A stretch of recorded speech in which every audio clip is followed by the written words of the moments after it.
London, 1809.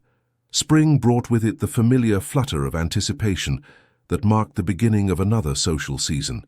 For most young ladies, it was a time of excitement, new gowns, dance cards to be filled, and the possibility of a fortuitous match. For Miss Adeline Hartwell, it marked the beginning of her 6th season of quiet humiliation. The ballroom of Lancaster House glittered with candlelight, reflecting off crystal chandeliers and the jewels adorning London's elite. Adeline sat with practiced poise in the corner, her dove-grey gown a deliberate choice that blended into the pale wallpaper behind her. Her hands were folded neatly in her lap, her slender fingers occasionally smoothing the fabric of her modest dress, one carefully altered from last season to appear fresh enough for scrutiny. "Miss Hartwell, would you care for some refreshment?" asked Mrs. Fairchild, a kindly matron who had taken pity on Adeline over the years. "No, thank you," Adeline replied with a small smile that did not reach her hazel eyes. "I am quite comfortable." Comfort was a lie she had perfected. The daughter of Baron Hartwell, whose estate had fallen into disrepair and whose coffers had been emptied by poor investments and mounting debts, Adeline had become the embodiment of social invisibility. At 23, she was considered firmly on the shelf, a fate sealed not by a lack of beauty, for she possessed a quiet loveliness, but by her father's financial ruin and the absence of a dowry. Across the room, Adeline's younger sister Charlotte giggled with a group of debutantes, somehow managing to maintain social connections despite their family's diminished circumstances. Charlotte possessed a vivacity that Adeline had never cultivated, an ability to charm without the benefit of fortune. "She's with the Pemberton girl again," observed their mother, Lady Hartwell, who had briefly appeared at Adeline's side with a cup of punch she would not drink. "At least one of my daughters might secure a decent match." Adeline nodded, acknowledging the familiar sting of her mother's pragmatism. "Charlotte has always been clever with her friendships. You could learn from her example," Lady Hartwell said with a sigh before drifting away to engage with a former acquaintance who had not yet cut their connection entirely. The orchestra began a new set, and couples formed lines across the polished floor. Adeline watched, her expression carefully neutral. 5 seasons of watching, of sitting against walls in various ballrooms across London, had taught her to mask the longing that still stubbornly resided within her heart. It was then that the crowd seemed to part, like the sea before Moses, and a murmur rippled through the assembly. Adeline glanced up to see the cause of the disturbance and felt her breath catch in her throat. Francis Aldridge, the Duke of Ravencourt, had entered the ballroom. Tall and imposing, dressed impeccably in black evening attire that contrasted sharply with his crisp white cravat, the Duke moved through the crowd with the confidence of a man who needed no one's approval. At 32, he was at the height of his power and influence, feared in business circles for his ruthless acumen, whispered about in drawing rooms for his scandalous liaisons, and universally acknowledged as the most eligible yet unattainable bachelor in England. They called him the Shadow Duke, not only for his preference for dark attire, but for the way he could destroy a man's fortune or a woman's reputation with nothing more than a whispered word in the right ear. His presence at a social event was rare enough to cause a sensation, and every unmarried lady, and many married ones, followed his movements with barely concealed interest. Adeline observed him with detached curiosity. Men like the Duke of Ravencourt existed in a different world than hers, one of power, privilege, and possibility. Their paths would never cross, until they did. The Duke's penetrating gaze swept the room, seemingly in search of someone. Adeline thought nothing of it until she realized, with a jolt of disbelief, that his eyes had settled on her. She blinked, certain she was mistaken. But when she looked again, he was moving purposefully in her direction, cutting through the crowd with determination. Adeline glanced behind her, convinced he must be approaching someone else. But there was only the wall and a potted palm. When she turned back, he stood before her, tall and imposing, his features sharp and aristocratic, his eyes the color of a winter storm. "Miss Hartwell, I presume." His voice was deep, cultured, with the confidence of a man who rarely had his wishes denied. Adeline rose on unsteady legs, executing a perfect curtsy despite her shock. "Your Grace, you have me at a disadvantage." A smile that did not reach his eyes curved his lips. "I make it my business to know everyone worth knowing in London society, Miss Hartwell. The statement was so patently false, she was decidedly not worth knowing by society's standards, that Adeline nearly laughed. Instead, she raised a skeptical eyebrow. "Then your intelligence gatherers have led you astray, Your Grace." Something flickered in his eyes, surprise, perhaps, at her candor. Around them, the ballroom had grown quieter, with nearby conversations faltering as people strained to overhear their exchange. "On the contrary," he replied, his voice lowering to a timbre that seemed to vibrate through her very bones. "I believe they have led me precisely where I needed to be." The orchestra began the opening notes of a waltz, a dance still considered daringly intimate despite its growing acceptance. The Duke extended his gloved hand to her, his gaze never leaving hers. "Dance with me." It wasn't a question but a command, softly delivered yet unmistakable in its authority. Adeline knew she should refuse. Dancing with the Duke of Ravencourt would invite speculation, gossip, and inevitable disappointment when nothing came of it. She had spent 5 years cultivating invisibility as a shield against society's cruelty. One dance could shatter that protection. Yet her hand moved of its own accord, settling into his palm like a bird coming to rest. "Yes." As he led her onto the floor, every eye in the ballroom followed them. Lady Fairfield nearly spilled her punch. Charlotte's mouth hung open in an unladylike gape. And Lady Cecilia Beaumont, the season's reigning diamond with her golden curls and substantial dowry, watched with narrowed eyes, as the Duke, whom everyone believed would eventually offer for her, instead took the hand of the invisible Miss Hartwell. "Everyone is staring," Adeline murmured as the Duke's hand settled at her waist with surprising gentleness. "Let them," he replied simply, before sweeping her into the waltz with practiced ease. Dancing with the Duke of Ravencourt was like being caught in the eye of a storm, a moment of perfect suspended calm while chaos swirled around them. He moved with fluid grace that belied his imposing stature, guiding her through the steps as if they had danced together 100 times before. "You dance well, Miss Hartwell," he observed, his expression inscrutable. "The benefit of 5 seasons of observation, Your Grace," she replied. "One has ample time to study technique when not participating." Again that flicker in his eyes. "You speak quite frankly, a habit my mother despairs of correcting." Adeline found herself relaxing slightly, the rhythm of the dance grounding her. "May I ask why you've chosen to dance with me this evening? Surely there are more advantageous partners available to you." The Duke's grip tightened almost imperceptibly on her waist. "I find that advantage is a relative concept, Miss Hartwell. What appears disadvantageous to some may be precisely what others seek. And what do you seek, Your Grace?" His gaze intensified, seeming to look beyond her carefully composed exterior to something deeper. "A woman who understands the value of directness, a woman without illusions." The waltz ended before Adeline could formulate a response. The Duke escorted her back to her corner, bowed formally over her hand, and instead of departing, leaned closer. "I would speak with you further, Miss Hartwell. Perhaps you might join me on the terrace in 10 minutes' time." It was improper, scandalously so. Yet Adeline found herself nodding before she could consider the wisdom of such a meeting. The Duke straightened, gave her a look that seemed to contain a warning, and strode away, leaving whispers and speculation in his wake. 10 minutes later, having slipped away from the ballroom with a whispered excuse to Mrs. Fairchild, Adeline stood on the moonlit terrace, her shawl pulled tightly around her shoulders against the spring night's chill. "Miss Hartwell." The Duke's voice came from the shadows before he emerged, his tall figure silhouetted against the light from the ballroom windows. "Your Grace." Adeline's voice was steady despite the impropriety of their meeting. "I confess, I'm curious about what matter could be so urgent as to require a clandestine conversation." "I require a wife," he stated without preamble. Adeline blinked, certain she had misheard. "I beg your pardon?" "I require a wife," he repeated, moving closer, his features now visible in the moonlight. "And I believe you would suit my purposes admirably."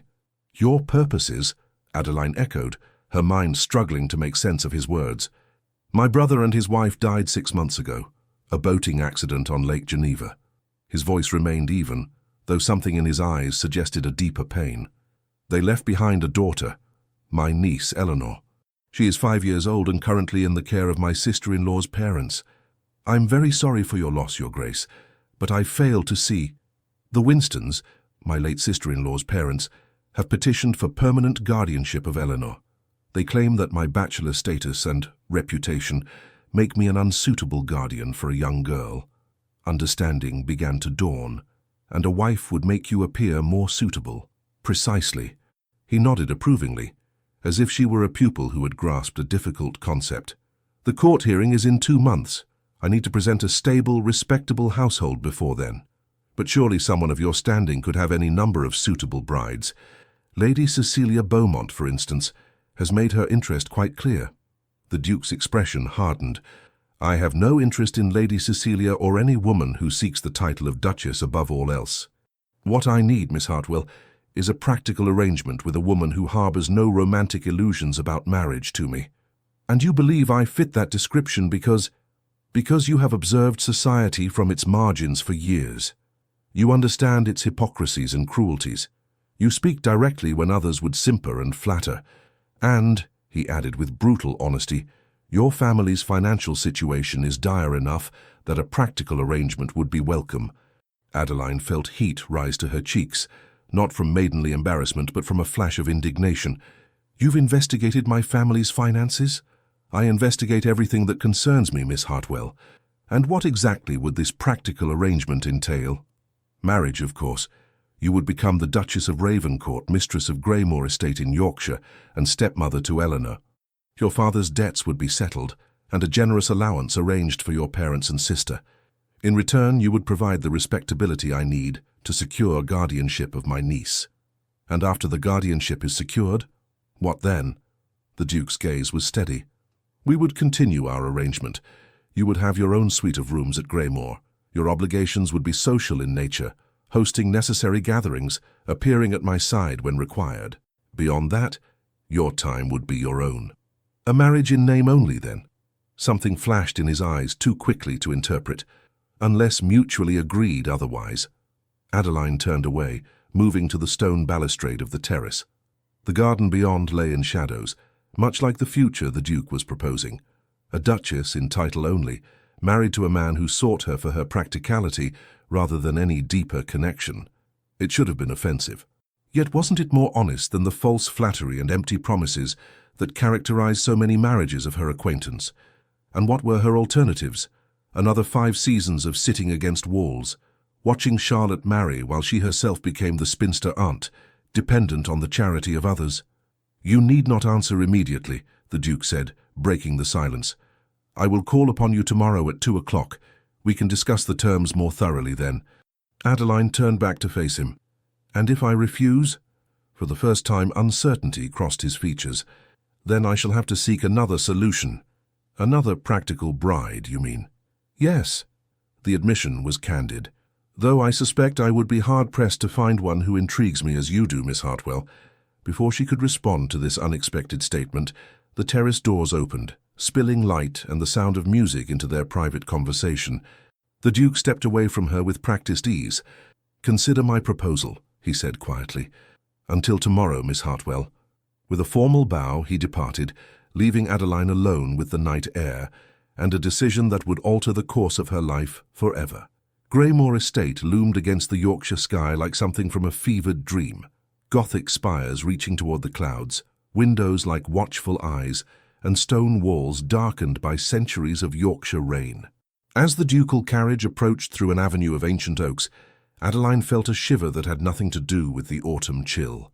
It's rather imposing, isn't it? She murmured, more to herself than to her new husband seated across from her. The Duke of Ravencourt, Francis as she was still becoming accustomed to calling him, glanced up from the correspondence he had been reading. Greymoor has stood for over 4 centuries. It was built to withstand both the elements and enemies. Does your Grace have many enemies?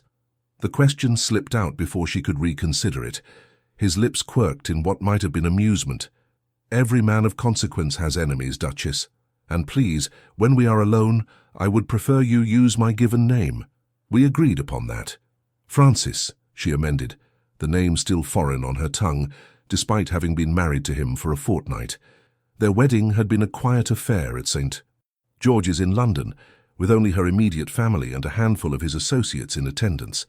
The absence of society at such a significant union had caused nearly as much gossip as the hasty nature of their engagement. The carriage rattled over the stone bridge that crossed a swift-flowing river before beginning the final ascent to the house. Adeline straightened her travelling coat, suddenly conscious of her appearance. She would soon be meeting the staff of Greymoor as their new mistress, a role she had never been trained for, having been raised with modest expectations in a household that had been reducing its servants yearly. "There is no need for anxiety," Francis said, observing her with those penetrating grey eyes. "Mrs. Hughes, the housekeeper, has been informed of our arrival and will have prepared everything to your comfort." "I'm not anxious," Adeline replied, lifting her chin. "Merely contemplative." A ghost of a smile crossed his face. "Of course, my mistake." The carriage came to a stop before the imposing entrance of Greymoor. Footmen appeared as if by magic, opening the carriage door and lowering the steps. Francis descended first, then turned to offer his hand to Adeline. As she placed her gloved fingers in his, she was struck again by the contradictions of their situation. They were legally bound, and yet strangers. She wore his ring and bore his title, and yet knew almost nothing of the man beyond the carefully worded agreement they had signed in her father's study 2 days after his proposal. The staff was assembled in 2 neat lines in the grand entrance hall, a sea of black and white uniforms beneath the vaulted ceiling and ancestral portraits. Mrs. Hughes, a dignified woman of middle years, stepped forward with a curtsy. "Your Grace, welcome home." "And may I be the first to welcome Her Grace, the Duchess, to Greymoor." "Thank you, Mrs. Hughes," Francis replied with the easy authority of one accustomed to command. "I trust all is in order." "Yes, Your Grace. The Duchess's rooms have been prepared according to your instructions, and dinner will be served at 7. Adeline smiled warmly at the housekeeper. "Thank you, Mrs. Hughes. I look forward to becoming acquainted with you and all the staff." If the housekeeper was surprised by such friendliness from a duchess, she concealed it well.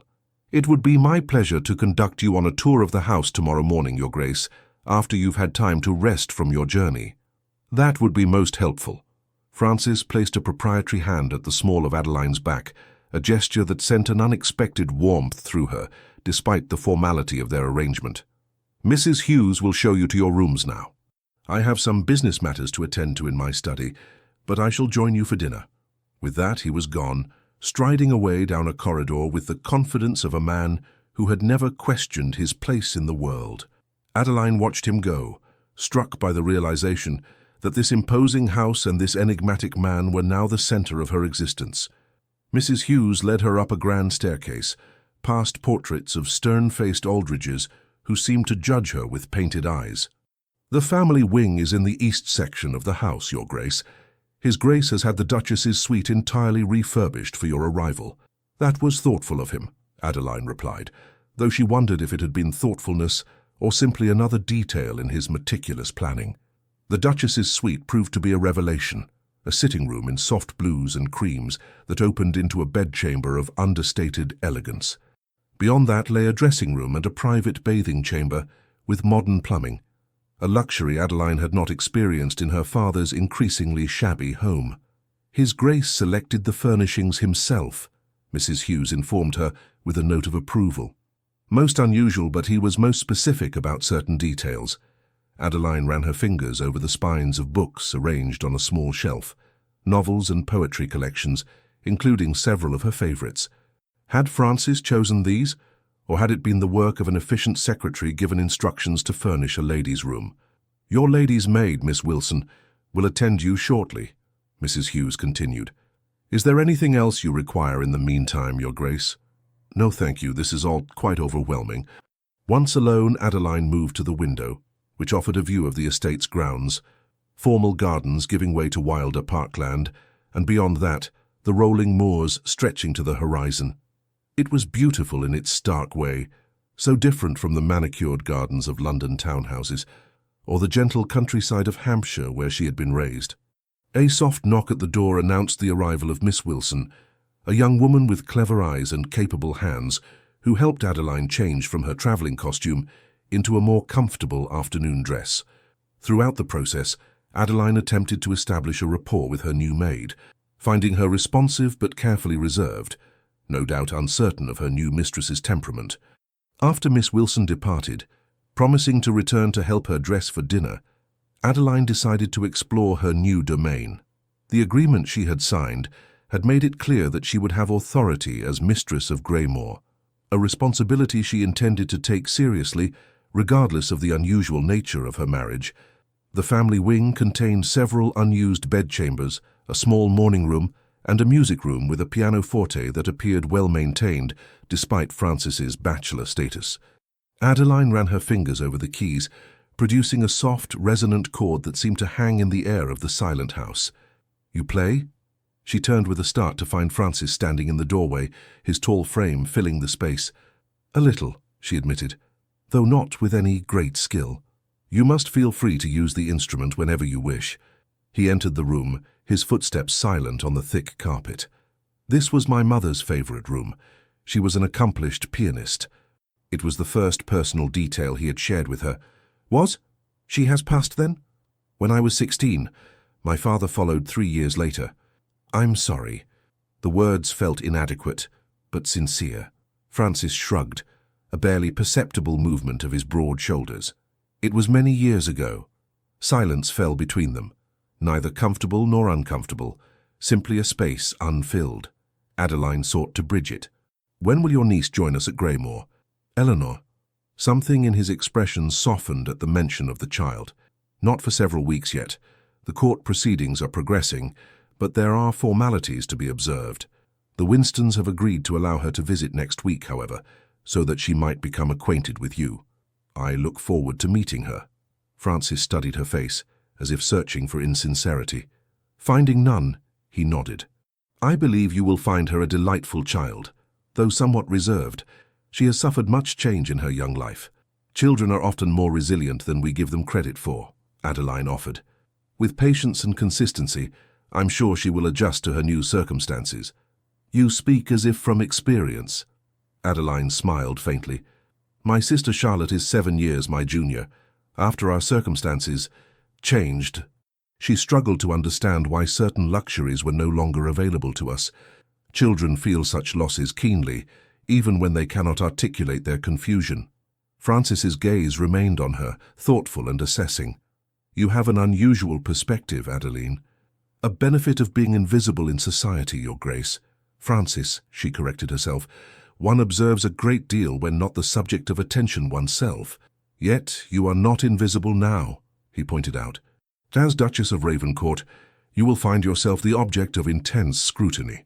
"A daunting prospect," she admitted, "though I suspect most of society will be watching for signs of regret on your part, rather than missteps on mine." To her surprise, he laughed, a deep, genuine sound that transformed his austere features into something approaching handsomeness. "You continue to speak with refreshing candor. It is most unusual in my experience. I hope it is not disagreeable to you." "On the contrary." His expression grew serious once more. "Our arrangement may be unconventional, Adeline, but I would not have you fear speaking your mind to me, particularly in matters concerning Eleanor's welfare or the management of this household." "Thank you." She found herself genuinely touched by this concession. "I shall endeavor not to abuse the privilege." A clock somewhere in the house chimed the hour, breaking the moment of connection between them. Francis straightened, resuming his customary formality. "I should return to my correspondence. Dinner is at 7, as Mrs. Hughes informed you. Until then, feel free to continue exploring your new home." With a bow that managed to be both courteous and distant, he left her alone in the music room. The first fortnight at Greymoor established patterns that would define Adeline's new life. Her days were filled with learning the intricacies of managing a great house, consulting with Mrs. Hughes and the butler, Mr. Simmons, about menus and household schedules, and gradually winning the trust of staff who had grown accustomed to serving a bachelor duke with little interest in domestic matters. Francis remained an enigma, unfailingly courteous but distant, joining her for dinner each evening where they engaged in carefully neutral conversation about estate matters or London gossip. He never sought her company beyond these formal interactions, disappearing into his study or riding out across the moors for hours at a time. Adeline found herself oddly disappointed by this strict adherence to the terms of their agreement. Though she had entered the marriage with no romantic expectations, some small foolish part of her had hoped for companionship at least. The anticipated visit from Eleanor was a welcome diversion from these unsettling thoughts. The child arrived on a crisp autumn morning, accompanied by a stern-faced woman introduced as Mrs. Winston, her maternal grandmother. Eleanor Aldridge was a solemn child, with her uncle's grey eyes and dark hair arranged in neat ringlets beneath a blue bonnet. She curtsied with perfect form when introduced to Adeline, but said nothing, watching her new aunt with wary assessment. "Eleanor has been most properly raised, Mrs." Winston informed Adeline with a pointed emphasis that suggested she doubted the same could be said of the new Duchess. "She excels at her piano lessons and French studies, and her needlework is exceptional for a child of 5. "How impressive," Adeline replied warmly, kneeling to Eleanor's level despite Mrs. Winston's visible disapproval of such informality. "I hope you'll play for me while you're visiting, Eleanor. The music room here has a lovely pianoforte." The child glanced up at her grandmother, as if seeking permission to respond directly. At Mrs. Winston's curt nod, she murmured, "Yes, Aunt Adeline," in a voice so soft it was barely audible. Francis, who had been observing the interaction with uncharacteristic tension in his bearing, stepped forward. "Perhaps you would like to show Eleanor the gardens, Adeline. I believe Mrs. Hughes has arranged for tea to be served in the conservatory afterward." Understanding his intent to separate the child from her grandmother's oppressive influence, Adeline nodded. "What a splendid idea. Would you like to see the rose garden, Eleanor? I believe there are still a few late blooms despite the season." Mrs. Winston began to object, but Francis cut her off with practiced authority. "I'm sure you must be fatigued from your journey, Mrs. Winston. Jenkins will show you to the blue guest room where you can rest before dinner." The woman's lips thinned in displeasure, but even she dared not contradict a duke in his own home. With a reminder to Eleanor to mind her posture and not soil her dress, she allowed herself to be escorted away by the impassive butler. Once Mrs. Winston was out of sight, Francis knelt beside his niece, his expression softening in a way Adeline had never witnessed before. "Hello, little one." The transformation in the child was immediate and heartbreaking. Her formal posture crumbled as she flung herself into her uncle's arms. "Uncle Francis, I've missed you terribly." He held her close, one large hand cradling the back of her head with surprising tenderness. "And I've missed you, Ellie. Have you been well?" The nickname and the obvious affection between them caught Adeline by surprise. This was a side of Francis she had not glimpsed in their brief marriage. Warm, gentle, almost vulnerable in his obvious love for his brother's child. Eleanor pulled back, her small face suddenly serious. "Grandmother says I cannot come to live with you because you are a bachelor, and bachelors cannot raise little girls properly. But now you have a duchess, so I can stay, can't I?" Francis glanced up at Adeline, a silent communication passing between them that acknowledged the truth of their arrangement. "That is my hope, yes. And speaking of my duchess, I believe it's time you became better acquainted with her. She has been looking forward to meeting you." Eleanor turned her solemn gaze to Adeline, assessing her with a child's direct curiosity. "Are you a real duchess?" Adeline smiled, charmed by the question. "I am indeed, though it's still quite new to me. Perhaps we could learn about being a duchess together." The child considered this proposal with surprising seriousness before nodding. "I would like that. Grandmother says duchesses must always be dignified, but you don't look very dignified when you kneel on the floor." A surprised laugh escaped Adeline. "You're quite right. Most unduchess-like of me. Shall we attempt to be dignified together in the garden, or would you prefer to be undignified and perhaps find some interesting insects among the roses?" Eleanor's eyes widened at this scandalous suggestion. "Grandmother says ladies never touch insects." "Does she indeed?" Adeline rose and offered her hand to the child. "Well, I find that grandmothers, while very wise in many matters, occasionally have curious ideas about what ladies may or may not do. For instance, my grandmother was convinced that ladies should never eat apples in public, which I always found most puzzling." A giggle escaped Eleanor, a sound so unexpected and delightful that it brought an answering smile to Francis's face. He stood, watching the pair with an expression Adeline couldn't quite interpret. "I believe I shall leave you ladies to your garden exploration," he said, his usual formality returning. "Eleanor, mind the Duchess, and remember that dinner is at 6, not 7, while you are visiting." As he turned to leave, Eleanor called after him, "Will you read to me tonight, Uncle Francis? The story about the knight and the dragon?" Something flickered across his features. Pain, perhaps, or memory. "Of course, little one, just as your father used to do." Once he had gone, Adeline led Eleanor into the garden, where the child gradually shed her formal demeanour, revealing a curious mind and a sweet disposition beneath the rigid training imposed by her grandmother. By the time they reached the conservatory for tea, Eleanor was chattering about her favourite flowers and asking Adeline if they might search for interesting stones on the moors the following day. "My papa used to collect stones," she confided as they sat among the potted palms, Eleanor's feet swinging beneath her chair. "He had a special box for the prettiest ones." "Did he?" Adeline poured milk into Eleanor's tea, noting how the child's face lit up at the mention of her father. "What happened to his collection?" Eleanor's expression clouded. "Grandmother said it was cluttering the house and had it put away. She said it wasn't proper for papa's things to be left about making everyone sad." Adeline reached across the table to gently cover the child's small hand with her own. "Sometimes adults say such things because they themselves are very sad and don't know how to manage their feelings. But it's important to remember the people we've lost, even if remembering makes us a little sad sometimes." "Uncle Francis has Papa's watch," Eleanor said, brightening slightly. "He let me hold it once and showed me the inscription inside that Grandpapa gave him." "That was kind of your uncle." Eleanor nodded solemnly. "Uncle Francis is very kind, even though Grandmother says he is dangerous and improper. I don't think he's dangerous at all, except perhaps to spiders. He removed one from my room once and wouldn't tell me if he had killed it or set it free." Adeline bit back a smile at this assessment. "I believe your grandmother and many others may not understand your uncle very well. Do you understand him?" The question was posed with a child's directness. Adeline considered her answer carefully. "Not entirely, but I hope to, given time. Papa said Uncle Francis has a heart bigger than the whole of Yorkshire, but hides it better than a fox hides its den." The insight, delivered in a child's voice but clearly the words of Francis's brother, struck Adeline deeply. She looked across the conservatory to where the man in question had appeared in the doorway, watching them with that inscrutable expression he so often wore. Had she, like society, misjudged the Duke of Ravencourt? Was there more to the man than the cold, calculating figure who had proposed their practical arrangement?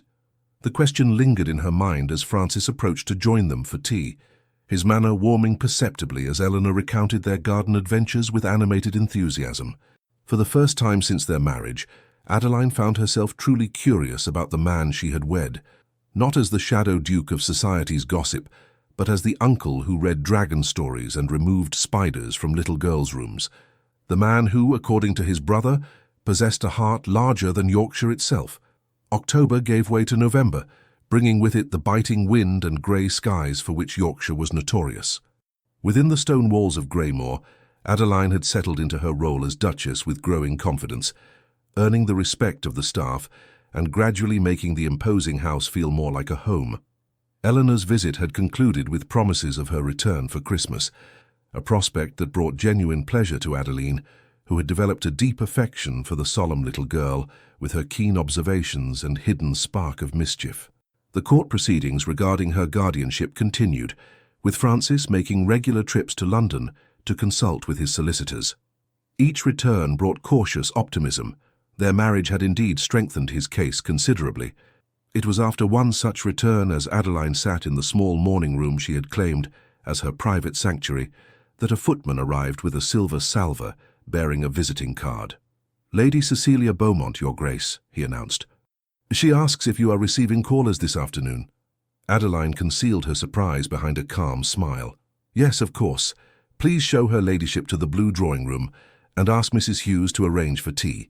As the footman departed, Adeline moved to the mirror above the fireplace, adjusting her hair and smoothing the skirts of her russet day dress.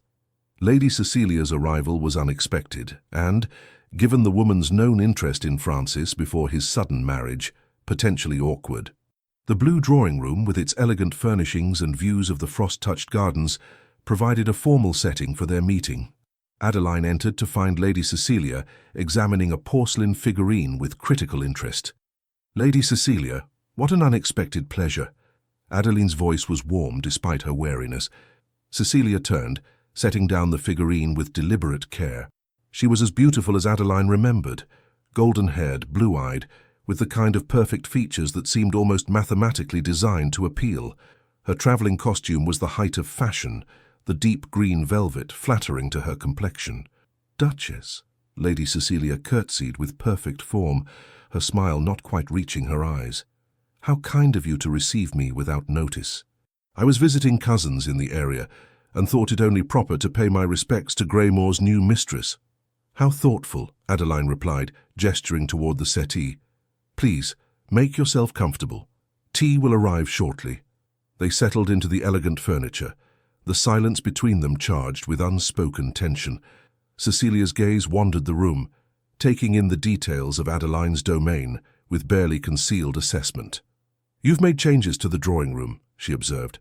I recall the curtains being blue brocade when I last visited. The implication that she had been a guest at Greymoor before was not lost on Adeline. Yes, I found some lovely gold silk in the attics that brightens the room considerably during our darker Yorkshire days. How resourceful. The word carried a hint of condescension, although I would have thought a duke's bride might prefer to order new furnishings rather than rummaging through attics. Adeline smiled pleasantly. I find there's something satisfying in discovering hidden treasures already within one's home. The silk is of exceptional quality, far superior to what one might find in shops today. The arrival of tea provided a welcome interruption. As Adeline poured, she noted the calculating look in Cecilia's eyes. This was no casual social call. I must confess, Cecilia said, accepting her cup, all of London was quite astonished by your marriage. The Duke of Ravencourt's interest in you seemed to materialize rather abruptly. Love often strikes unexpectedly, Adeline replied smoothly, the practiced lie coming easily after weeks of similar insinuations from the local gentry. Cecilia's laugh was like crystal breaking. Love, my dear Duchess, surely we need not pretend with one another. We both know what brought about this sudden union. Adeline maintained her composure. Do we? A child, Cecilia stated with quiet triumph. Or rather, the guardianship of one. His Grace required a wife to secure his claim to his niece, and you, with your family's financial difficulties, required security. A most convenient arrangement for you both. The accuracy of Cecilia's assessment was unsettling, but Adeline refused to show it. You seem remarkably well informed about the private affairs of both my family and my husband. London thrives on information, Duchess, and I make it my business to be well informed. Cecilia set down her cup with deliberate precision, particularly about matters concerning Francis. The familiar use of the Duke's name was a calculated provocation. Adeline met it with calm dignity. And why, may I ask, does my husband remain such a subject of interest to you, Lady Cecilia? Surely your attention would be better directed toward your own matrimonial prospects. My interest is simple. Cecilia leaned forward slightly, her voice lowering. Francis and I have an understanding, one that predates your hasty marriage, an understanding that remains unaltered by his temporary need for a convenient bride. A chill that had nothing to do with Yorkshire's November weather settled in Adeline's chest. I believe you overestimate the nature of any previous connection with my husband. Do I? Cecilia's smile was sharp as a blade. Has he told you about our time together in Vienna last spring? Or perhaps mentioned our correspondence over the summer? No, I thought not. Francis keeps his private affairs quite private. The possibility that Francis maintained some relationship with Cecilia was both plausible and painful, for reasons Adeline did not wish to examine. Their marriage contract had specified fidelity in public, but made no claims on private behavior once Eleanor's guardianship was secured. My husband's past associations are precisely that. Past, Adeline replied, her voice steady despite her inner turmoil. As his wife, I concern myself with our present and future. How admirably pragmatic! Cecilia's tone dripped with false admiration. Though I wonder if you'll maintain such composure when Francis resumes his customary habits. Men of his position often find that a wife serves certain social functions while other companions fulfill different needs. Before Adeline could formulate a response to this blatant insult, the drawing-room door opened to reveal Francis himself, his tall figure imposing in riding attire, his expression darkening as he took in the tableau before him. Lady Cecilia, he acknowledged, his voice cold. I was unaware we were expecting visitors. Cecilia rose, her demeanor transforming instantly to one of warm welcome. Francis, how fortuitous. I was just becoming acquainted with your bride. Indeed. His gaze shifted to Adeline, a question in his eyes that she couldn't fully interpret. "I trust my wife has been showing you every hospitality." "The Duchess has been most gracious," Cecilia replied, with a smile that held secret meaning.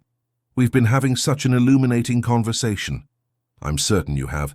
Francis moved to stand beside Adeline's chair, his hand coming to rest on her shoulder, in a gesture that might have appeared affectionate to an observer, but felt possessive in its pressure. "Unfortunately, I must interrupt. The Duchess and I have a prior engagement this afternoon." Cecilia's perfect features registered momentary surprise before smoothing into practiced poise. "How disappointing.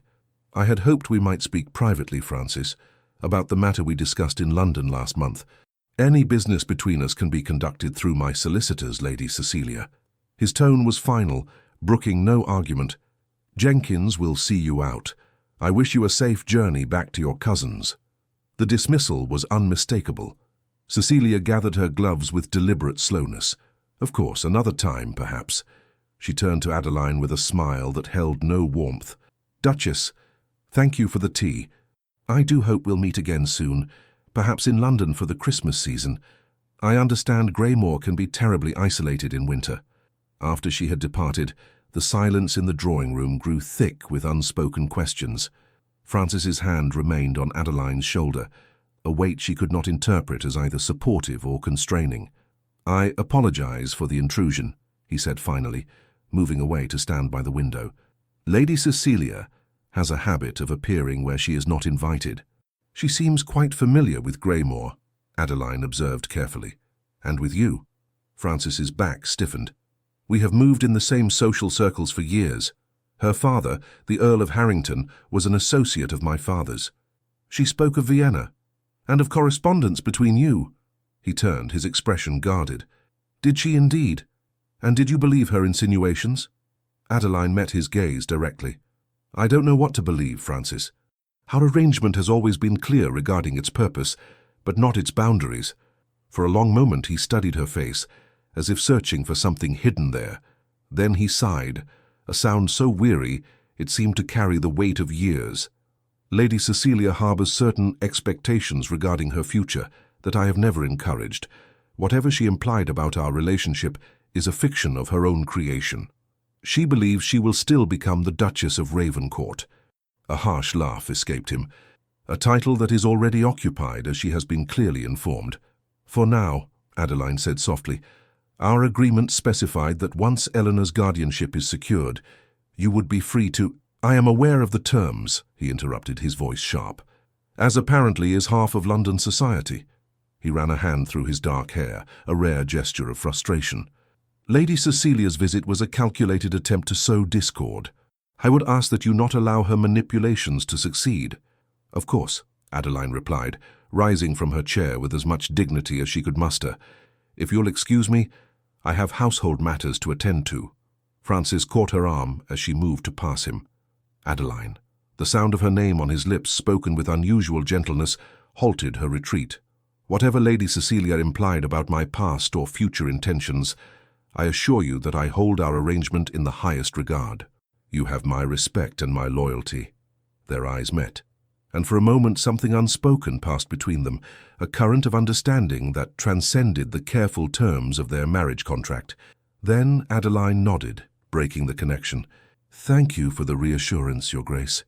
She felt his gaze on her back as she left the drawing-room, her mind a tumult of confused emotions. She had entered this marriage with clear-eyed pragmatism, expecting nothing beyond the security it offered her family and the respectability it provided Francis in his quest for Eleanor. That arrangement had seemed straightforward in the abstract. Living it, however, was proving far more complicated. The days following Lady Cecilia's visit brought a subtle shift in the dynamics between Adeline and Francis. Where he had previously maintained a polite distance, he now sought her company with greater frequency, joining her for morning walks in the frost-covered gardens, requesting her presence in his study to discuss estate matters, and lingering over dinner conversations that extended far beyond their usual polite exchanges.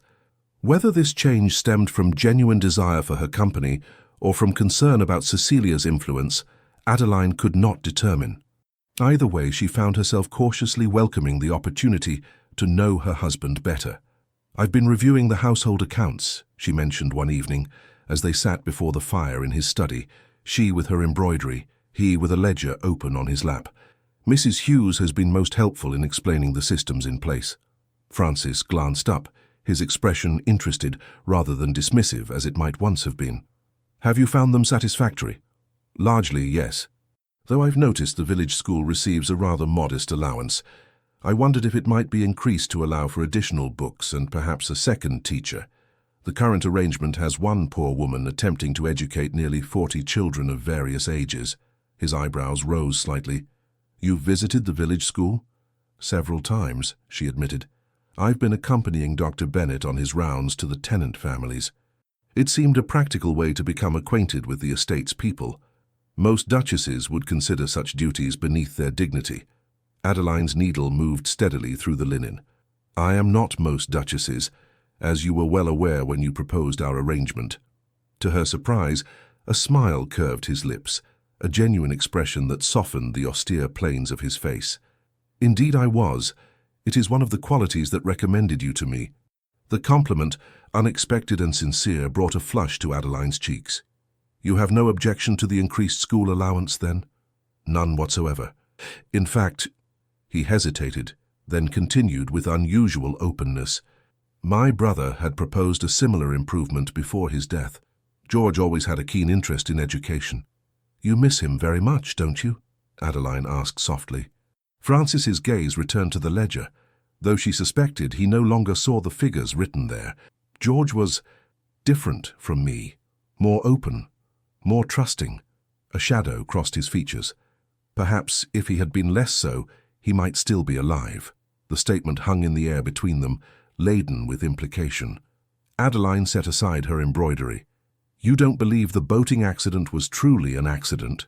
His eyes, when they met hers, held a bleakness that caught at her heart. "I believe my brother was encouraged to invest in a shipping venture by men who knew the enterprise was doomed to fail. When he discovered their deception, he and Catherine traveled to confront them. The boating accident occurred the day before that planned confrontation." "Heavens," Adeline breathed. "Have you proof of this?" "Nothing that would stand in a court of law, but I have been gathering evidence." His expression hardened. "Those responsible will face justice, one way or another." The vehemence in his tone revealed a depth of feeling Francis rarely displayed. Adeline understood suddenly that the cool, controlled facade he presented to the world concealed currents of powerful emotion, grief, loyalty, and a fierce sense of justice that drove him in ways society never glimpsed. "Is that why you've cultivated your reputation as the Shadow Duke?" she asked. "To pursue this investigation without raising suspicion?" Francis regarded her with new interest, as if seeing her more clearly. "Partly, yes. The reputation serves multiple purposes. People are careless around those they underestimate or fear. They reveal things they might otherwise conceal. And Lady Cecilia, does she play some role in this investigation?" His expression shuttered. "Lady Cecilia's father was among the investors in the venture that ruined my brother.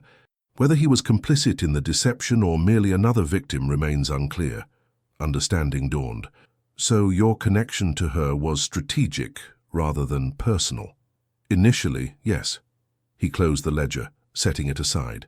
"Though I severed that connection entirely upon our marriage. Whatever Lady Cecilia implied to you was wishful thinking on her part." Relief washed through Adeline, stronger than she had anticipated. "Thank you for explaining.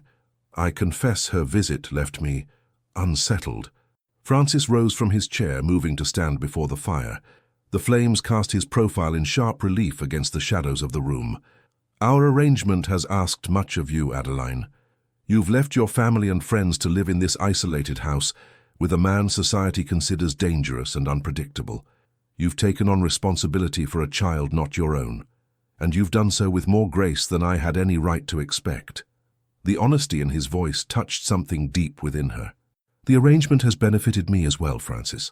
My family's security is assured, and I—" She hesitated, searching for words that would not reveal too much of her changing feelings. "I have found purpose here at Greymoor that I never had in London ballrooms." He turned to face her, his expression softened by the firelight. "Nevertheless, I am in your debt, a fact I do not acknowledge lightly. "There is no debt between us," she replied. "Only the terms of our agreement. Terms which I fear may have seemed cold and restrictive in retrospect." He took a step toward her chair. "Perhaps those terms might benefit from reconsideration." Adeline's heart quickened at his words and the intent in his eyes. "What sort of reconsideration did you have in mind?" Before he could answer, a sharp knock at the study door interrupted the moment. Mr. Simmons entered, his usual impassive expression troubled. "Your Grace, forgive the intrusion, but a messenger has arrived from London with urgent news. The hearing regarding Miss Eleanor has been moved forward. Your presence is required in London immediately." Francis straightened, all trace of vulnerability vanishing behind the mask of the Duke. "When?" "The day after tomorrow, Your Grace. The messenger says Lord and Lady Winston have petitioned for an immediate decision, claiming that the child's welfare is at stake. Have the carriage prepared." "I'll leave within the hour." Francis turned to Adeline. "This is the Winstons' final attempt to undermine our claim. They know their position weakens with each passing day that Eleanor is settled in our care." "What can I do?" Adeline asked, rising to her feet. Francis considered for a moment, his mind clearly working through multiple contingencies. "Come with me to London. Your presence will strengthen our case, and Eleanor will be comforted having both of us there." "Of course. I'll have Miss Wilson pack immediately." As they prepared for the journey, Adeline reflected on how seamlessly they had shifted from their intimate conversation to a unified front against this external threat. Whatever was developing between them, this cautious warming, this tentative trust would have to wait. Eleanor's future came first, as it should. The journey to London was long and arduous, made more difficult by heavy rains that turned the roads to mud and slowed their progress considerably.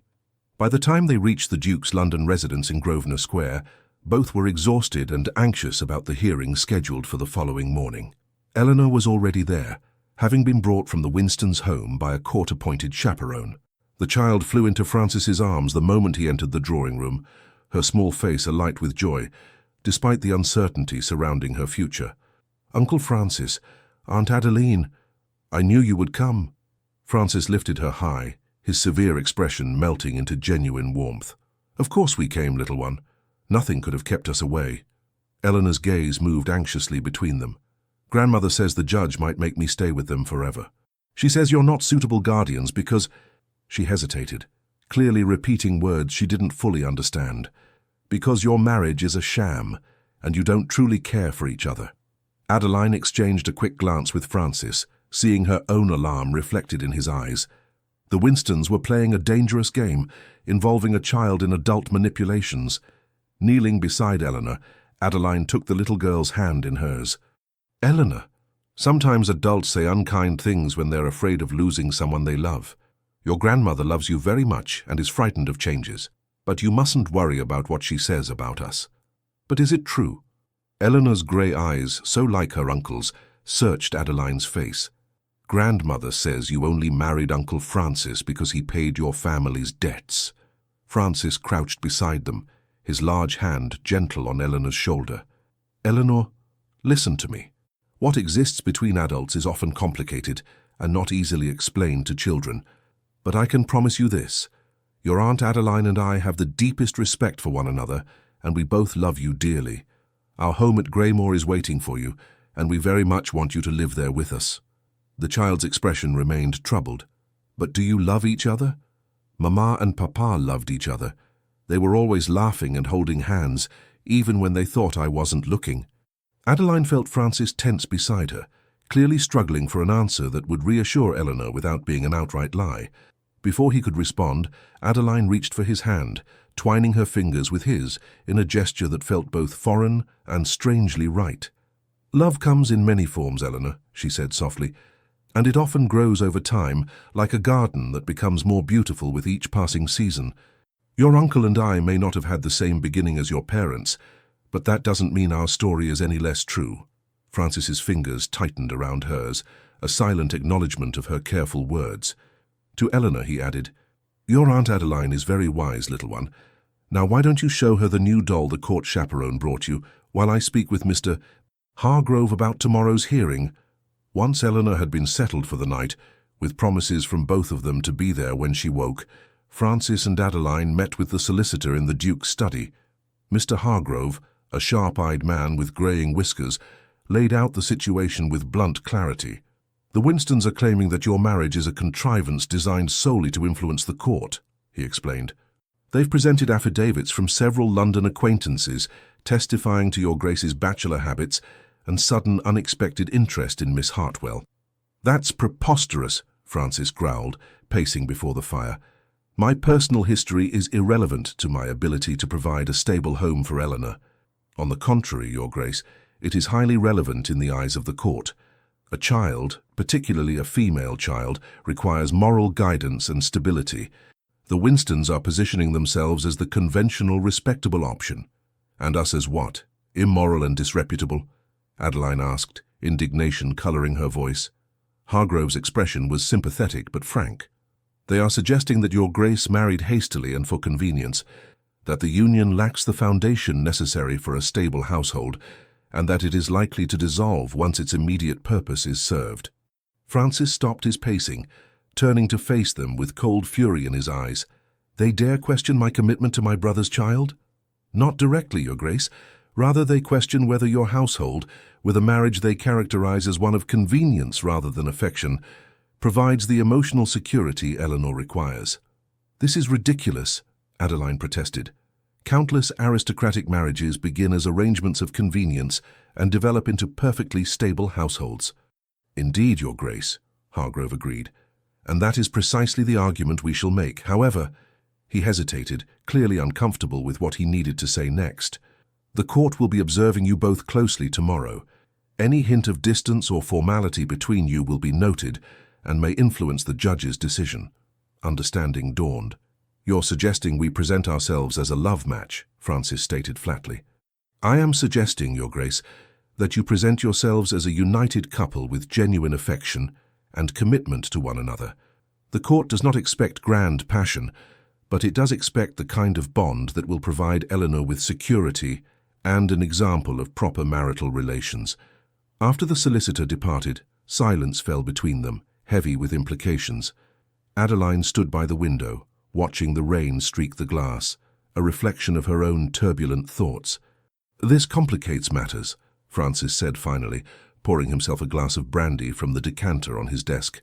"It changes nothing," Adeline replied, turning to face him. "We agreed to present ourselves as a conventional marriage to the world. Tomorrow simply requires a more convincing performance." Francis studied her over the rim of his glass. "You're remarkably pragmatic about all this. Did you expect hysterics?" A small smile curved her lips. "I understood the nature of our arrangement from the beginning, Francis. Tomorrow we shall simply emphasize certain aspects of it more prominently than others." He set down his glass, crossing the room to stand before her. In the dim lamplight, his face held shadows and warmth in equal measure. "You continue to surprise me, Adeline Hartwell." "Adeline Aldridge," she corrected gently, "a name I accepted with full understanding of its obligations and privileges." His hand rose, hesitating momentarily before brushing a loose strand of hair back from her face, a gesture of intimacy they had never before shared. "Tomorrow, then, we present ourselves as a couple drawn together by genuine regard rather than practical considerations. It needn't be entirely pretense," she found herself saying, her voice softer than intended. "I have developed a genuine regard for you, Francis. Whatever brought us together initially, these months at Greymore have shown me a man of principle and depth that society never sees."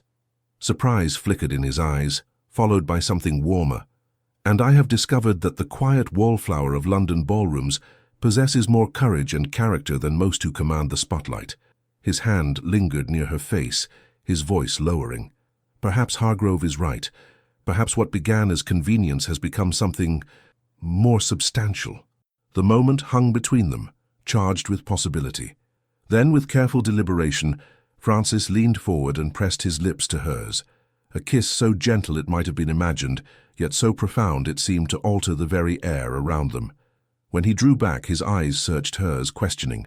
Adeline answered by reaching up to touch his face, her fingers tracing the strong line of his jaw. "For Eleanor," she whispered, though they both recognized the words as only partially true. "For Eleanor," he agreed, before drawing her into a more thorough embrace, one that acknowledged the growing truth neither had yet fully admitted. that their practical arrangement had sparked an entirely impractical emotion.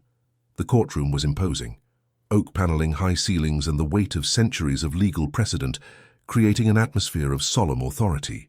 Adeline sat beside Francis in the front row, her gloved hand resting in his, their shoulders nearly touching in a tableau of marital unity. Across the aisle, Lord and Lady Winston observed them with barely concealed hostility. Eleanor sat with the court chaperone in a small anteroom, to be brought in only if the judge required her testimony. Francis had been adamant that the child be spared as much of the proceedings as possible, a position the court had mercifully respected.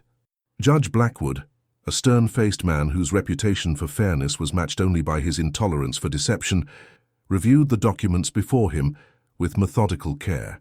The silence in the courtroom stretched taut as a bowstring as they awaited his attention.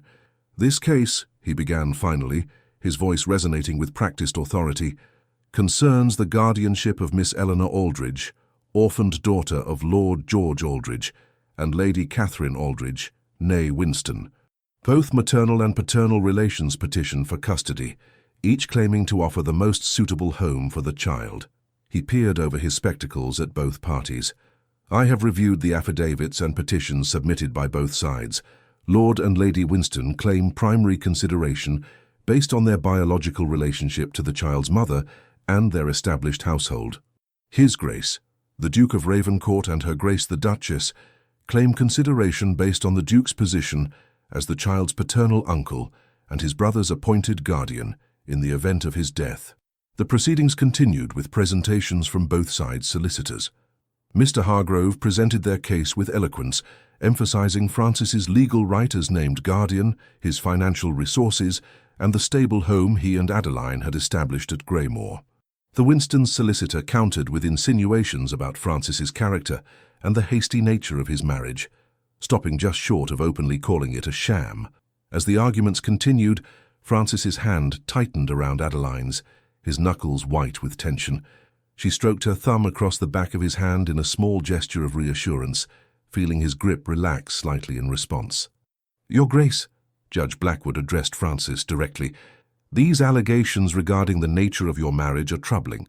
While it is not this court's place to evaluate the personal feelings between husband and wife, the stability of your union directly impacts Miss Eleanor's welfare. How do you respond to the suggestion that your marriage was arranged hastily and solely for the purpose of this guardianship petition?" Francis rose, his bearing every inch the Duke. "My lord, I acknowledge that my courtship of the former Miss Hartwell was brief by conventional standards. However, I reject entirely the implication that our union lacks substance or commitment." He glanced down at Adeline, his expression softening visibly. "I had observed Miss Hartwell for several seasons and found in her qualities I admired: dignity, intelligence, and quiet strength of character. When my brother's death placed me in the position of seeking guardianship for Eleanor, I recognized that the time had come to establish my own household.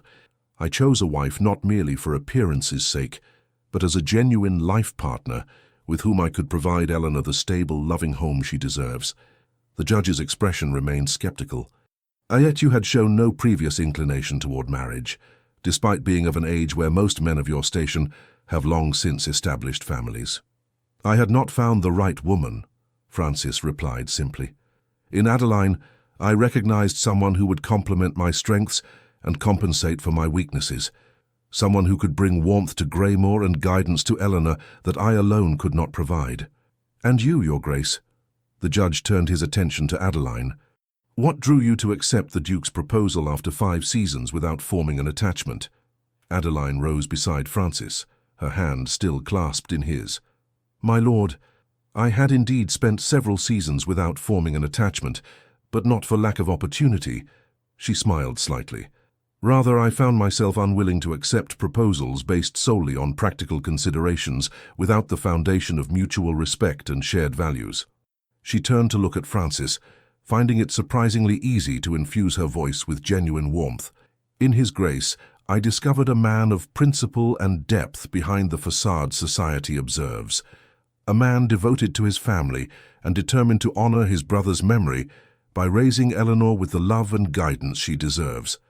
Our courtship may have been unconventional, but our commitment to creating a stable, loving home for Eleanor and for each other is entirely genuine." Something shifted in Judge Blackwood's expression, a softening around the eyes, a slight relaxation of his stern mouth. "I see. And how has the child responded to your household? I understand she has visited Greymoor on several occasions." Francis nodded. "Eleanor has flourished during her visits, my lord. She and her Grace have developed a particularly close bond, sharing interests in music and nature that have helped Eleanor begin to process her grief in healthy ways." "The child is simply being polite," Lady Winston interjected, unable to contain herself. "She has been raised to show proper respect to her elders, regardless of her true feelings." Judge Blackwood frowned at the interruption. "Lady Winston, you will have your opportunity to speak. Until then, I must ask you to remain silent." The hearing continued with testimony from the court-appointed observer who had supervised Eleanor's visits to both households. Her assessment favoured the Duke and Duchess, noting Eleanor's increased animation and apparent comfort in their company compared to the formal, restrictive atmosphere of the Winston household. Finally, Judge Blackwood called for Eleanor herself to be brought in. The child entered, looking small and vulnerable in her black mourning dress, her dark curls neatly arranged beneath a matching ribbon. She curtsied to the judge with perfect form, her solemn face a mask of careful politeness. "Miss Eleanor," the judge began, his tone gentler than it had been throughout the proceedings, "I have just a few questions for you, and I want you to answer them honestly. There are no wrong answers, do you understand?" "Yes, sir," Eleanor replied, her voice barely audible in the large room. "You have spent time in both your grandparents' home and at Greymoor with your uncle and his wife. Can you tell me how you feel about each place?" Eleanor glanced nervously at her grandmother, then at Francis and Adeline. "Grandmother and Grandfather Winston have a very nice house in London. It has pretty furniture and a garden with roses." "And how do you feel when you are there?" the judge prompted. The child hesitated, clearly struggling between honesty and the desire to please. "I try to be very good there," she said finally. "Grandmother says little girls should be seen and not heard, so I practice sitting still and speaking only when spoken to." "I see. And at Greymoor?" Eleanor's face transformed, a genuine smile replacing her careful composure. "Greymoor is wonderful. Uncle Francis lets me ride my pony, and Aunt Adeline reads stories with me in all the different voices. We collect interesting stones on the moors, and I'm learning to play the pianoforte in the music room. And last time we built a fort in the library using cushions and blankets, and Uncle Francis pretended to be a dragon, trying to capture the princess." A ripple of surprised laughter ran through the courtroom at this image of the austere Duke of Ravencourt engaged in imaginative play. Adeline felt Francis stiffen beside her, but when she glanced at him, his expression held only tender affection as he regarded his niece. "That sounds enjoyable indeed," Judge Blackwood said, a hint of a smile touching his lips. "One final question, Miss Eleanor. If you could choose where to live, where would that be?" Eleanor's smile faded, her small face growing serious once more. "I would live at Greymoor with Uncle Francis and Aunt Adeline," she said without hesitation. "But I would visit grandmother and grandfather sometimes too, if they wouldn't be too angry with me for choosing." Lady Winston made a small sound of distress, quickly stifled behind her handkerchief. Lord Winston placed a restraining hand on his wife's arm, his expression grim but resigned. Judge Blackwood nodded, thanking Eleanor and instructing the chaperone to return her to the anteroom. Once the child had departed, he surveyed the courtroom thoughtfully. "Having reviewed all evidence and testimony, I am prepared to render my decision." He straightened in his chair, his voice resuming its formal cadence.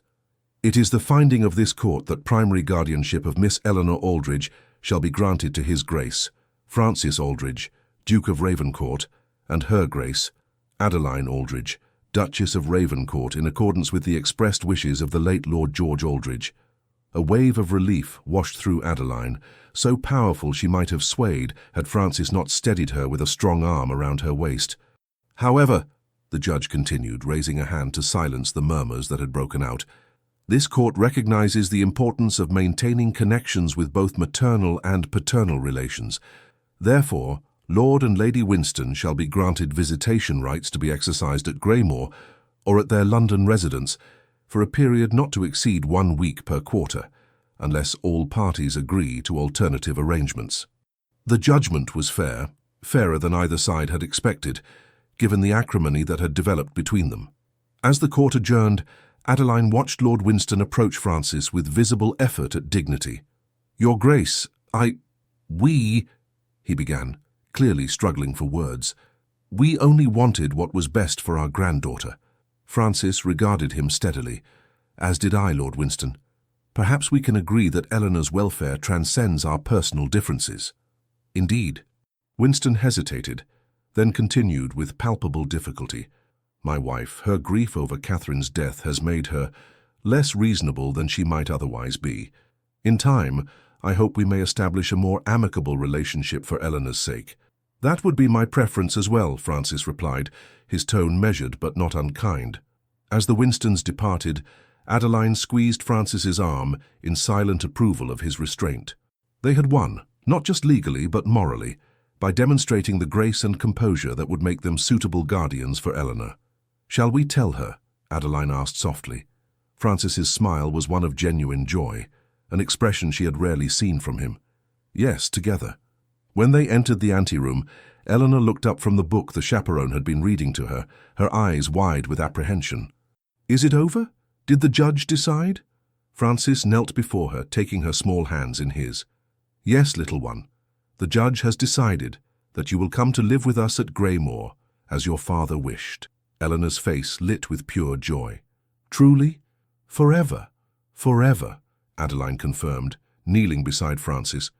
"You'll have your own room, just as we discussed, the one with the window seat overlooking the rose garden. And can I bring my books and my collection of pressed flowers?" "Every last one," Francis promised, "and anything else you wish to have with you." Eleanor threw her arms around both of them, her small body trembling with emotion.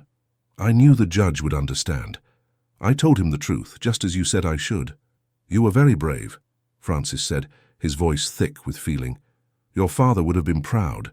They returned to Grosvenor Square, the three of them sharing the carriage in a bubble of quiet happiness. Eleanor chattered excitedly about her plans for her new life at Greymoor, the pony she would ride, the lessons she would have, the exploration of the moors when spring came. Adeline and Francis exchanged glances over her head, their shared joy in the child's happiness creating a warm current of connection between them. It was late afternoon when a message arrived from Lord and Lady Winston, requesting permission to see Eleanor before they departed London the following day. Francis, in a gesture of goodwill, suggested they invite the elder couple to dine that evening. "Are you certain?" Adeline asked quietly as they stood together in his study. "It may be rather strained." "Undoubtedly," he agreed, "but for Eleanor's sake, we must establish civil relations with the Winstons. She should not be made to feel she must choose between her maternal and paternal families." His consideration for Eleanor's emotional well-being, even at the cost of his own comfort, touched Adeline deeply. "You're right, of course. I'll speak with Mrs. Daniels about dinner arrangements." The dinner was indeed strained, with Lady Winston maintaining a rigid formality that barely concealed her disappointment at the court's decision. Lord Winston, however, made visible efforts at conciliation, engaging Francis in conversation about estate management and inquiring politely about Adeline's impressions of Yorkshire. Eleanor, dressed in her best frock and on her most exemplary behaviour, watched the adults with obvious relief as the meal progressed without open hostility. When Adeline suggested that she might show her grandparents the drawing she had made that afternoon, the child eagerly retrieved it from the morning room. "It's Greymoor," she explained proudly, presenting the childish but recognizable sketch. "See? That's Uncle Francis and Aunt Adeline, and that's me, and that's my pony, Starlight." Lady Winston's frozen expression thawed slightly as she examined the drawing. "You've included quite a lot of detail, Eleanor. Your art lessons have clearly been beneficial." "Aunt Adeline has been teaching me." "She draws very well," Eleanor replied, beaming at Adeline. "She's going to help me make a book of all the flowers we find on the moors when spring comes." "Perhaps," Adeline suggested gently, "you could make a similar book of London flowers during your visits with your grandparents. The parks have many varieties that don't grow in Yorkshire." The suggestion, acknowledging that Eleanor would maintain a relationship with the Winstons while establishing her primary home at Greymoor, served as a tacit peace offering. Lady Winston met Adeline's gaze for a long moment, before inclining her head in a slight nod of acceptance. "That would be most educational," she said stiffly, but without the bitter edge that had characterized her earlier comments. "Your grandfather and I maintain a small greenhouse that you might find interesting as well." It was a beginning, fragile and tentative, but a beginning nonetheless. By the time the Winstons departed, arrangements had been made for Eleanor to visit them for a week after Easter, a compromise that seemed to satisfy all parties. "You handled that admirably," Francis commented as they stood together in the entrance hall after seeing the Winstons to their carriage. "Lady Winston is not an easy woman to placate. She is a grandmother who feared losing her last connection to her daughter," Adeline replied. "I can understand her fear, even if I don't condone her methods." Francis studied her face in the lamplight. "You continue to surprise me with your compassion, Adeline." "Is compassion so surprising a quality in a duchess?" she asked lightly. "In my experience, yes." His expression grew more serious. "In my world, people typically act from self-interest rather than empathy. You are an anomaly." Before she could respond to this assessment, Eleanor appeared at the top of the stairs in her nightgown, her nurse hovering anxiously behind her. "I'm sorry, Your Grace," the woman apologized. "Miss Eleanor insisted on saying good night again before retiring." "It's quite all right, Mrs. Pierce," Adeline assured her. "We'll bring her up in a moment." Eleanor descended the stairs carefully, her bare feet peeking beneath her white nightgown. "I wanted to make sure it wasn't a dream," she confessed, looking up at them with solemn eyes, "that I'm really coming to live with you." Francis lifted her into his arms with easy strength. "It's not a dream, little one. It's very real. And you won't change your minds." A shadow of anxiety crossed her small face. "Even if I'm not always perfectly behaved?" "Especially then," Adeline said, smoothing a dark curl from the child's forehead. "Families don't stop loving each other because of imperfections. In fact, sometimes it's our very imperfections that make us most lovable." Eleanor considered this wisdom with furrowed brow. "Like how Uncle Francis scowls when he's thinking hard, but it doesn't mean he's angry, or how you hum without knowing it when you're reading something interesting." Adeline laughed, surprised by the child's observations. Precisely like that. Francis carried Eleanor back to her room with Adeline following. Together they tucked her into bed, listened to her prayers, and promised once more that they would all travel to Greymoor together in 2 days' time. As they closed the nursery door behind them, Francis's hand brushed against Adeline's, then deliberately captured her fingers in a gentle clasp. They walked in silence to the landing, the contact between them speaking more eloquently than words. "She notices more than we realize," Adeline observed quietly. "Your scowls, my humming. Children often see what adults overlook." Francis's thumb traced a small pattern against her palm. "Eleanor has always been particularly observant. George used to say she had old eyes in a young face. You miss him very much." It wasn't a question, but Francis answered it anyway. "Every day. George was the better of us in many ways. More open, more trusting." His expression darkened. "I've spent the months since his death focused on securing justice for him and security for Eleanor. I've had little time to simply grieve." The admission, delivered in a voice stripped of its usual control, revealed the depth of feeling Francis typically concealed behind his austere facade. Impulsively, Adeline reached up to touch his face, her fingers gentle against his cheek. "Perhaps now you can," she suggested softly. "Now that Eleanor's future is secure." His hand came up to cover hers, pressing her palm more firmly against his skin. "Perhaps I can. With your help." The moment stretched between them, intimate and weighted with possibility. Then Francis cleared his throat, letting her hand fall, but keeping her fingers entwined with his. "It's been a long day. Shall I escort you to your room?" The Duke's London residence, unlike Greymoor, had been arranged with a conventional aristocratic marriage in mind. Their bedchambers adjoined through a connecting door that had remained firmly closed during their previous stays. As they reached Adeline's door, an awkward silence fell between them. "Well," she said finally, "good night then." Francis hesitated, conflict visible in his expression.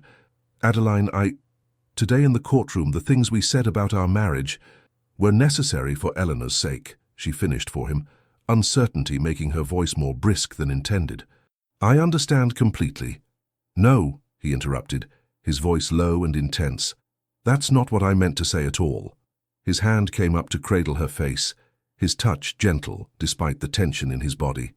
"What I said in that courtroom was not merely for show. These past months with you have been transformative." Adeline's breath caught in her throat. "Francis, please, let me finish." His thumb traced the curve of her cheekbone. "When I proposed our arrangement, I saw you as a solution to a problem, a practical choice for a specific purpose. I did not expect to discover a woman of such depth and character behind the quiet exterior you present to the world. I did not expect to find myself thinking of you throughout the day, looking forward to our conversations over dinner, admiring your kindness toward Eleanor and your skill in managing Greymore." He took a deep breath, as if gathering courage for what came next. "In short, I did not expect to develop feelings that far transcend our original agreement." The confession hung in the air between them, altering everything with its honesty. Adeline searched his face, finding none of the calculation or strategic thinking that had characterized their early interactions, only vulnerable sincerity. "I have feelings for you too," she admitted quietly. "Feelings I never anticipated when I accepted your proposal." Relief washed across his features, followed by something warmer.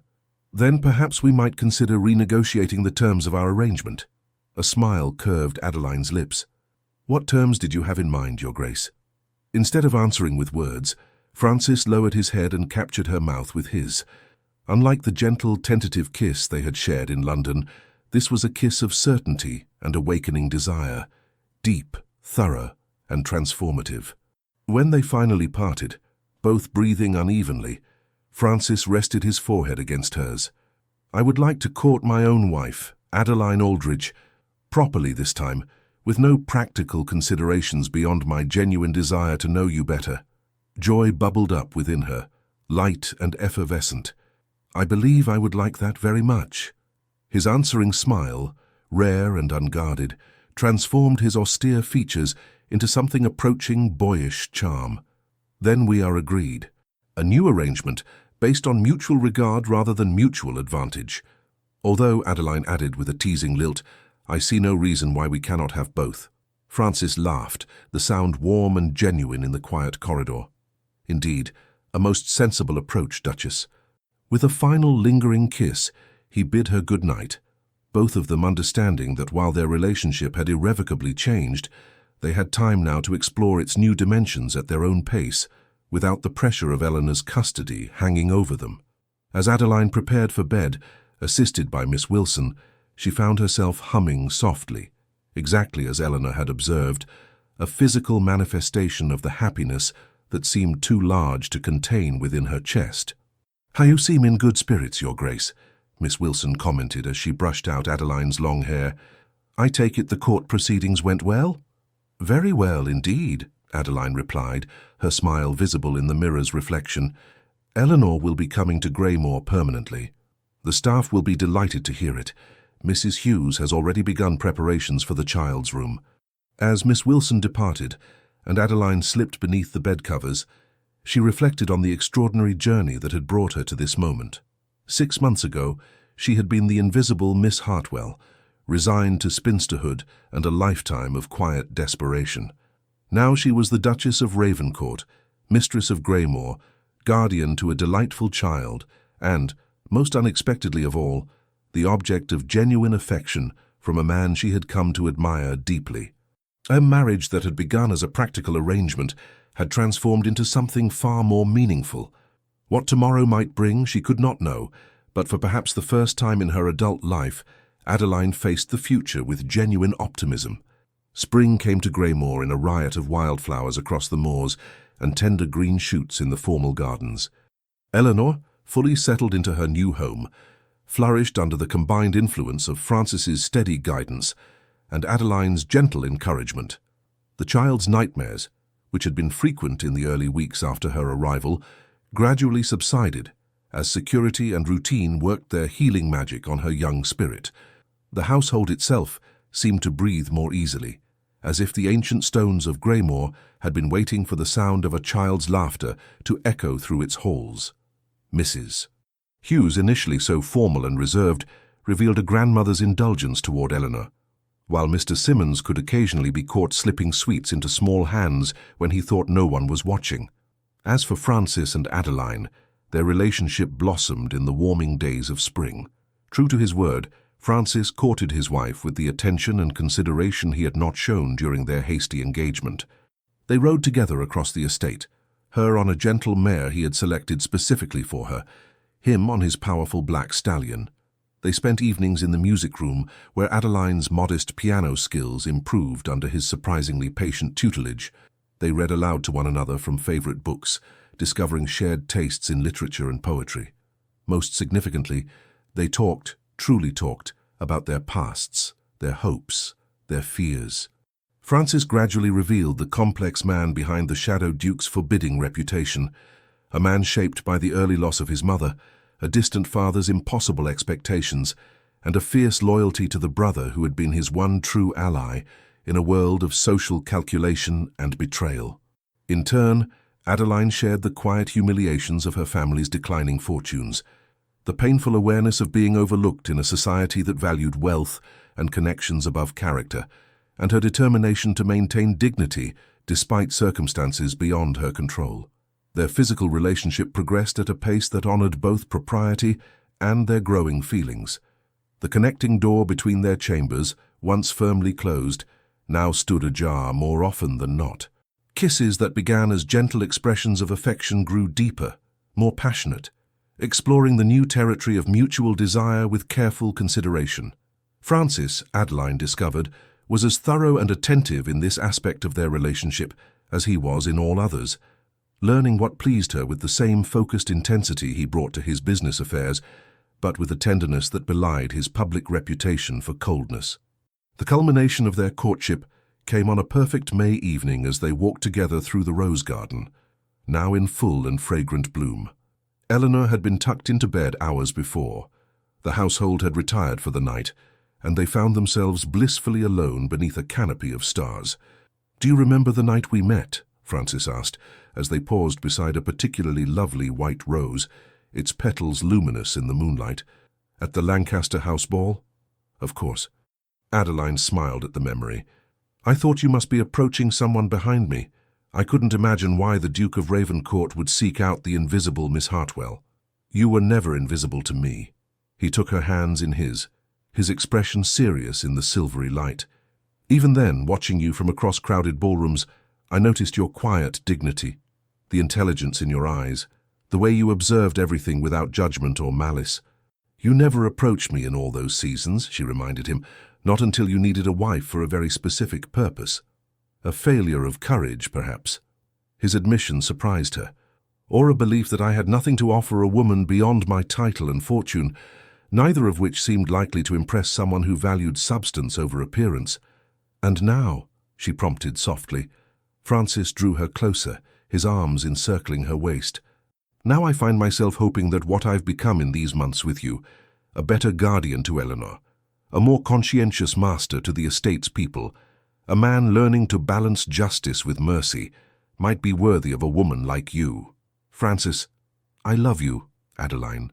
The words, spoken with quiet certainty, hung in the night air between them. "Not for your practicality or your usefulness, though I value both. I love your compassion, your resilience, your quiet strength. I love the way you've transformed Greymore from a house into a home. I love that you've helped me become the man my brother always believed I could be." Tears pricked at Adeline's eyes, not of sorrow, but of overwhelming joy. "I love you too, for your integrity, your devotion to Eleanor, your hidden gentleness that so few are privileged to see, for showing me that I am neither invisible nor unworthy of regard." The kiss they shared beneath the stars held all the promise of their future. Passion and tenderness, strength and vulnerability, a union forged initially from necessity, but transformed by genuine love into something far more enduring. Later, as moonlight filtered through the curtains of the Duchess's bedchamber, Francis held Adeline close against his heart, their bodies entwined in the intimate aftermath of shared passion. "I have something for you," he murmured, reaching toward the nightstand. "I've been waiting for the right moment." He pressed a small velvet box into her hand. Adeline opened it to find a ring of exquisite design, an oval sapphire surrounded by diamonds set in platinum. "It was my mother's," Francis explained, his voice soft with memory. "My father gave it to her when I was born, their first child. She always said it represented their transformation from a marriage of convenience into a union of genuine love." "It's beautiful," Adeline whispered, deeply moved by both the gesture and its symbolism. "I thought perhaps a renewal of our vows this summer, not the hasty ceremony we had in London, but a true celebration here at Greymoor, with Eleanor as our attendant and the estate's people as our witnesses." The suggestion touched her deeply. "A new beginning, a continuation," he corrected gently, "of what began as strategy, but has become the greatest blessing of my life." As Francis slipped the ring onto her finger beside his signet ring that she already wore, Adeline reflected on the extraordinary journey that had brought them to this moment. From the invisible wallflower to the beloved Duchess, from the feared Shadow Duke to the devoted husband and guardian, from a marriage of convenience to a union of hearts. "I sat alone at every ball for 5 years," she mused, looking up into his beloved face. "Until the most feared duke in England whispered, 'Dance with me.' And what a dance it has been," Francis replied, drawing her close once more. "One I hope never ends." In the soft darkness of their room at Greymoor, with the promise of tomorrow bright before them, the Duke and Duchess of Ravencourt continued their dance, no longer strangers bound by a contract, but partners united by genuine, enduring love. The end. Dear listener, the stories that touch our hearts are rarely mere fantasies. They are reflections of life's deepest truths. Adeline and Francis's journey reminds us that it's never too late to find love and purpose, even when we believe our time has passed. Like Adeline, perhaps you felt that life has moved on without you, that you've remained invisible while others danced. Know that your story is still being written. The value you carry doesn't diminish with age or missed opportunities. In fact, the wisdom and strength you've cultivated through years of quiet dignity may be precisely what makes you extraordinary. In our modern world, where youth and instant connection are often prized above all else, remember that the most meaningful relationships can begin unexpectedly and blossom slowly. True connections, whether romantic partnerships, friendships, or family bonds, are built on understanding, respect, and the courage to be vulnerable. As you settle into sleep tonight, carry with you the comfort that second chances exist, that what appears to be an ending may actually be a beginning, that the qualities others have overlooked may be exactly what someone else has been searching for all along. May you find peace in knowing that your worth isn't determined by society's attention, but by the integrity and compassion with which you move through the world. May you recognize the beauty of your own quiet strength, and may you remain open to the unexpected dances life may yet invite you to join. Sleep well, dear friend, knowing you are neither invisible nor forgotten. Your story continues, with chapters of joy and connection still waiting to be written. With deepest appreciation. Legends of the Fall Team. Thank you so much for staying with us until the end. If Adeline and Francis's story touched something in your heart, if you felt seen, understood, or simply swept away, we invite you to support our channel. Please subscribe, like, comment, and share this video. Your support means the world to us, and from the bottom of our hearts, it keeps us motivated to keep telling these stories, full of love, redemption, and unforgettable twists. And don't go just yet. Another story suggestion will appear at the end of this video. Click and be surprised by another emotional journey like this one. With all our affection, the Legends of the Fall Team.